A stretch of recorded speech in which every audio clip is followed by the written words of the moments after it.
Here today, gone tomorrow.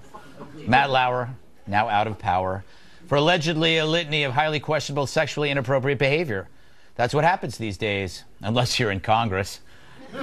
Congress, by the way, just voted this week to start mandatory sex harassment training. Welcome to the 21st century, Congress.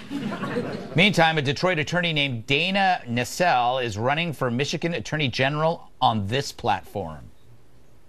We need more women in positions of power, not less. So, when you're choosing Michigan's next Attorney General, ask yourself this. Who can you trust most not to show you their penis in a professional setting? Is it the candidate who doesn't have a penis?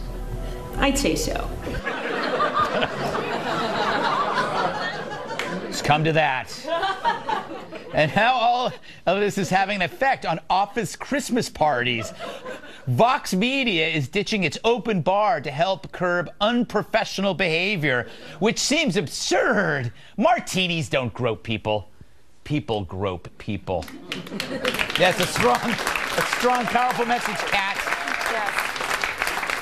What do you make of this whole thing, Kat? Do you want to talk about the death of the open bar? Yeah, well, the interesting thing about this no alcohol party, which I can't believe I just said interesting and no alcohol party in the same Yes. phrase there, is that all the news doesn't really have anything to do with alcohol. Right. Matt Lauer, totally sober when he apparently asked for that little rape button underneath his desk, and everyone else who helped him install it as if it was normal was apparently totally sober too. These people were at work. It's not alcohol, it's that he's a bad dude and he's a predator. And we need, bad dude, predator.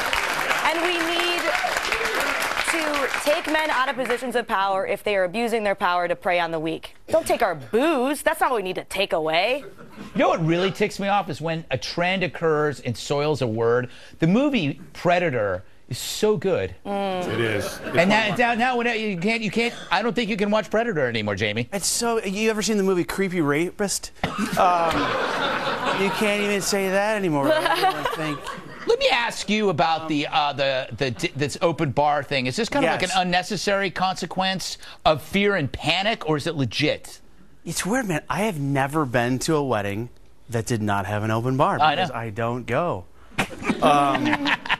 I think it's a good message. It's a message of saying, hey, nobody's getting blasted at this party and doing something they regret unless they bring cash.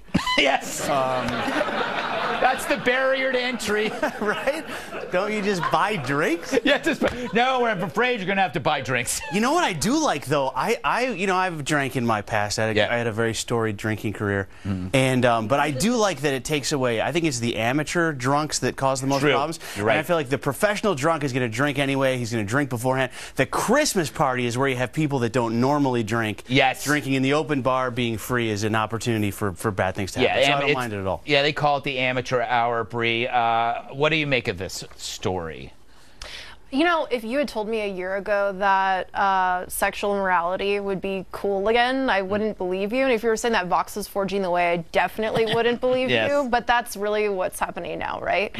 And the whole thing is really funny because they're the same people that made fun of Mike Pence. Right. For being like, oh, I don't get trashed with other girls who aren't my wife, right? They were like, wow, how backward. And then the Christmas party, that's the theme, right? Being sober. So that's just interesting twist. Yeah, the Pence thing was, I'm never alone with anybody. I won't have dinner with a wife. woman unless my wife is present. Yeah, exactly. Genius. Yeah, it is. Do you agree with it? I have to. Yes. I have to. Here's the thing about the open bar and Congress getting sexual harassment training. I'm assuming that when you get into political office, you've had another job, you've had education and life experience. Do you really need training on what is right to do and what not right to do with another human being? Also, And to put it all together, bringing up things like the open bar, bringing up things like training, it's because we can't have that conversation yet. Yes. We cannot have a real conversation about sexual harassment. We cannot, until we're able to have a real conversation when we say things that maybe you don't want to hear, but it's the truth. Until we can have that conversation, we're going to continue to do things like this. We just can't have it. We can't have a conversation because the uncomfortable questions about it can get you into trouble. You could lose your career off asking an honest question. Yeah, so you So can't. you just don't. So we can't, until we have that conversation. It's the conversation that you're having when you're not in front of a camera, when you're sitting at home or you're in a coffee shop or whatever. Yeah. We can have that conversation on this platform, then we'll see some change. Where are all? I got a good point. No. Good point. Gotta go. I'm just wondering where all of these men are going when they get shamed. Is there like a retirement community for older, handsy men? They're all just wandering around. They're all in their late 60s or 70s. Matt Lauer's 86. I would imagine. You know that? I would imagine it's a lot of watching Law and Order. Yeah. And sitting around and going. They have like robe watch. Yeah. All right, is everybody's robes close?